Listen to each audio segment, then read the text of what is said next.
আমাদের নেত্রী দেশনেত্রী বেগম খালেদা জিয়া এই দেশকে তিনবার এই দেশের প্রধানমন্ত্রী ছিলেন, কোনো বদনাম হয় নাই। আমাদের নেতা জিয়াউর রহমান এই দেশের স্বাধীনতার ঘোষণা দিয়েছিলেন, স্বাধীনতা যুদ্ধ করেছিলেন, এই দেশকে স্বাধীন করেছেন, অনেক সুনাম কামিয়েছিলেন বিশ্বব্যাপী।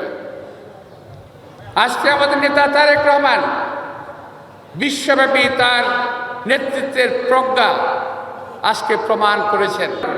বিএনপিকে তারা বিভিন্নভাবে কালিমালিপ্ত দোষারোপ করার চেষ্টা করছে। আর আমরা একটা কথা বলতে চাই, এই সমস্ত কথাবার্তা বলে বিএনপির নামে চাঁদা আর আপনার নিলে হাদিয়া, এমন কথাবার্তা বলা তো ঠিক না।